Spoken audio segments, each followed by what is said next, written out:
തളി ക്ഷേത്രോത്സവത്തോടനുബന്ധിച്ച് തളി ക്ഷേത്രം സുവനീർ പുറത്തിറക്കുന്നു.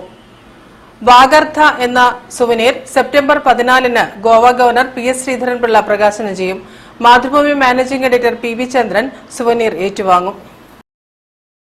കേരളത്തിലെ പ്രഗത്ഭരായ എഴുത്തുകാരുടെ സൃഷ്ടികൾ കൊണ്ട് സമ്പുഷ്ടമാണ് വാഗർത്തയുടെ താളുകളെന്ന് തളി ദേവസ്വം അധികൃതർ പറഞ്ഞു.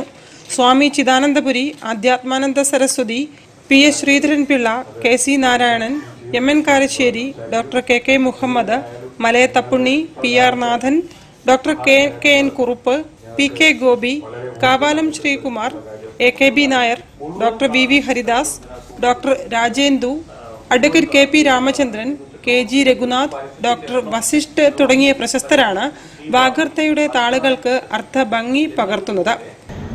തളി ക്ഷേത്രത്തിൽ പാർവതി പരമേശ്വരന്മാർ കുടികൊള്ളുന്ന അർത്ഥത്തിലാണ് തളി മഹാക്ഷേത്രത്തോടനുബന്ധിച്ചിട്ടുള്ള ഈ സുവനീറിന് വാഗർത്ത എന്ന പേര് നൽകിയിരിക്കുന്നത്. സുവനീർ വാഗർത്തയുടെ പ്രകാശനം സെപ്റ്റംബർ 14-ന് തളി കൈലാസ മണ്ഡപത്തിൽ നടക്കും.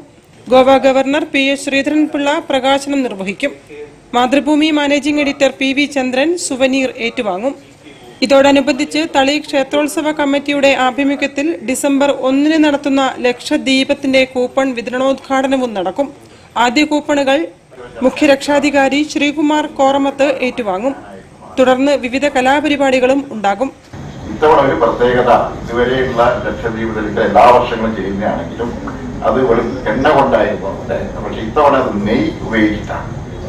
ചടങ്ങിൽ Malabar Devaswom board president MR Murali, മനുഷ്യാവകാശ കമ്മീഷൻ ജുഡീഷ്യൽ അംഗം ബൈജു നാഥ് തുടങ്ങിയവരും സംബന്ധിക്കും. വാർത്താസമ്മേളനത്തിൽ ദേവസ്വം എക്സിക്യൂട്ടീവ് ഓഫീസർ മനോജ് കുമാർ, മുഖ്യരക്ഷാധികാരി ശ്രീകുമാർ കോറമത്ത്, ഉത്സവം committee convener PM Unnikrishnan, souvenir chief editor advocate KV Mohanan, Balakrishna Eradi തുടങ്ങിയവർ സംബന്ധിച്ചു. News bureau, Kozhikode. വാർത്തകൾ ഇനി ഇടവേള. ക്യാൻസറിനെതിരെ പൊരുതാനായി കാലിക്കറ്റ് സിറ്റി സർവീസ് സഹകരണ ബാങ്കും MVR ക്യാൻസർ സെന്ററും സംയുക്തമായി അവതരിപ്പിക്കുന്ന ക്യാൻസർ ചികിത്സാ സഹായ പദ്ധതിയാണ് മാസ് കെയർ.